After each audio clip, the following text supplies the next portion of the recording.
On this Civic, B0020-13 may mean the SRS unit is seeing an open or higher than expected resistance in the driver's side airbag inflator circuit.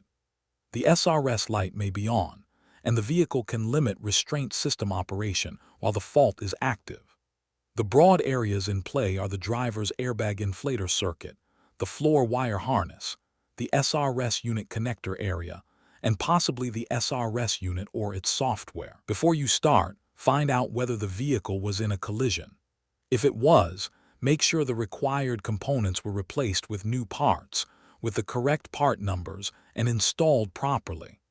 Also review the airbag safety steps, general troubleshooting approach, and the battery disconnect and reconnect procedure before handling the SRS circuit. Start by clearing the DTCs with the HDS. Turn the ignition switch to on Roman 2, wait for 10 seconds, and then check for DTCs again with the HDS. If B0020-13 comes right back, the failure is duplicated and you move into circuit isolation. If B0020-13 is not indicated, treat it as an intermittent condition and the system is okay at this time. If another code shows up, check what that code means first instead of chasing this path blindly. For the inflator check, turn the ignition switch to lock 0. Disconnect the negative battery cable and wait at least 3 minutes. Then disconnect the driver's side airbag inflator 2P connector on the floor wire harness. Connect the terminals of SRS simulator lead L to the SRS inflator simulator with the 2 omega connectors, and connect SRS simulator lead L to the driver's side airbag inflator 2P connector on the floor wire harness. Reconnect the negative battery cable, clear the DTCs with the HDS, turn the ignition switch to on Roman 2, wait for 10 seconds and check for DTCs again. If B0020-13 is still indicated, keep going to the open wire check. If B0020-13 is not indicated, the fault is open or increased resistance in the driver's side airbag inflator. Replace the driver's side airbag, then clear the DTC. Next, check the LSA and LSA lines. Turn the ignition switch to lock 0. Disconnect the negative battery cable and wait at least 3 minutes. Disconnect SRS unit connector B39P.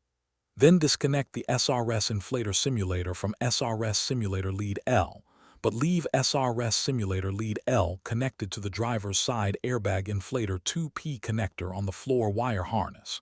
With IG at lock 0, the driver's side airbag inflator 2P connector disconnected at the floor wire harness, SRS unit connector B39P disconnected, and the floor harness connector still connected to SRS simulator lead L. Measure resistance on the LSA and LSA circuit at the black terminal of SRS simulator lead L.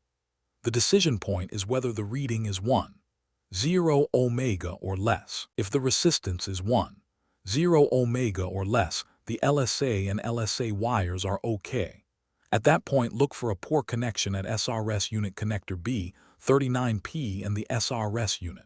Before replacing the SRS unit, check the SRS unit software version with the HDS. If the software is not the latest, update the SRS unit software and retest. If the connector unit connection is okay, replace the SRS unit. If the DTC does not clear after that, replace the floor wire harness. If the resistance is not 1.0 ohmega or less, the fault is open or increased resistance in the floor wire harness. Replace the floor wire harness, then clear the DTC. Keep verification separate from the actual testing. After the indicated repair, clear the DTC and use the same HDS check to confirm B0020-13 is no longer indicated. The takeaway: isolate the inflator first with the correct simulator, then prove the LSA and LSA path before condemning the SRS unit or the floor harness. For more diagnostic training, visit stepdiagnostics.com.